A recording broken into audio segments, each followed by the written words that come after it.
You know that feeling when a massive engineering project is about to cross the finish line, and then, seemingly out of nowhere, everything just falls apart? Well, today, we're going to talk about why that happens. And here's a hint. The answer isn't in some management textbook. We're diving deep into the hidden laws of physics that are secretly running your project. Right? We've all seen it. You spend months, maybe even years, on a project. Every single status report is green. Everything looks perfect on paper. And then you get to final integration and it's just chaos.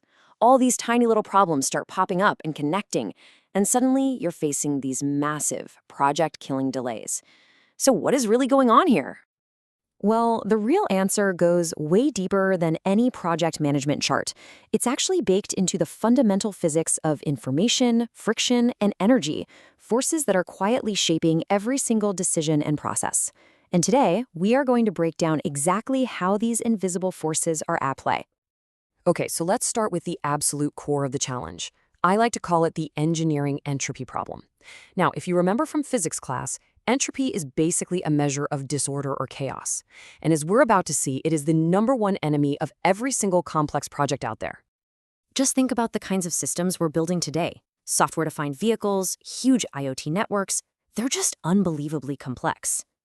And the classic models we use, like the V model, where you design everything down one side of the V and then test it all up the other side, well, it just wasn't built for this world.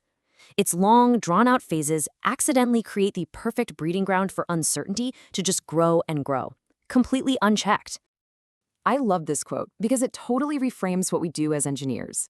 When you get right down to it, our job is just a constant battle against entropy, that natural pull towards chaos. We're investing our energy, our time, our brain power to wrestle this big, messy set of ideas into a stable, predictable, and working product.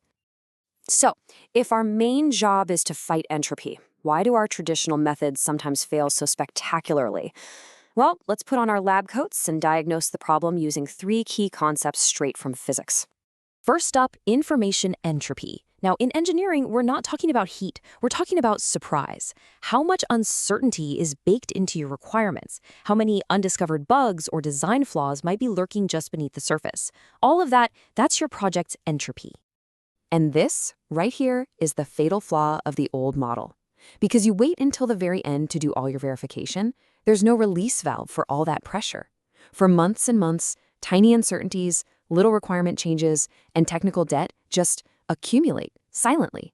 Then, when you finally try to put it all together, all that stored up entropy just explodes into this frantic, incredibly expensive mess of rework. Okay, next, let's talk about friction. In every single organization, there's this invisible force that's constantly trying to slow things down. You know what I'm talking about. Manual gate reviews, endless document handoffs, just waiting around for approvals. That is organizational friction, and it is a momentum killer. And physics tells us something really interesting about friction. It always takes more force to get something moving from a dead stop than it does to keep it moving. Think about that. Every time a project phase grinds to a halt for manual review, you're not just hitting pause. You're forcing the entire team to overcome that high static friction all over again. And that costs a massive amount of energy in meetings, replanning, and getting everyone back up to speed. And our final physical law for today is impedance mismatch. The best way to think about this is trying to shout a message across a huge canyon. Most of the energy in your voice just bounces back or gets lost. The same thing happens in engineering when information gets passed between different teams or different tools that aren't perfectly in sync. Energy, information, and context, it all gets lost in translation. And this mismatch isn't just one thing. It's happening in multiple dimensions at the same time. I mean, look at timing. You've got agile software teams working in 2-week sprints, trying to sync up with hardware teams on a 6-month cycle. That's a huge speed mismatch. Or look at the format. Systems engineers are working in graphical models, but the developers are writing text-based code. Every time that gets translated by hand, information gets lost. And finally, the organizational mismatch. The engineers have real-time data on their screens, but managers only see a weekly report. This is what creates that dreaded watermelon effect, where the status report looks green on the outside, but underneath, the project is just a sea of red. Okay, so that's the problem. It's a mess of entropy, friction, and mismatch. So how in the world do we fix it? How do we fight back? Well, we rewrite the rules. we start treating our entire system as code. This whole thing really starts with a revolution in how we model our systems. The old standard, SysML, was almost entirely graphical. That made it a total nightmare for version control, and it basically lived in its own little world, completely disconnected from the actual implementation code. But SysML v2, it's a total game changer. Because it's both textual and graphical, you can manage it with tools like Git. It creates a direct living bridge between the high-level system design and the low-level code. And this is the part that is an absolute game changer. Look at this code. This isn't just a description of a requirement in a document somewhere. It is the requirement. It's machine readable. A computer can look at this and automatically check if a new design violates that 2,500 kilogram mass limit. Your requirements are no longer static, dead documents. They're living, testable parts of your codebase. And that is the huge paradigm shift we're talking about.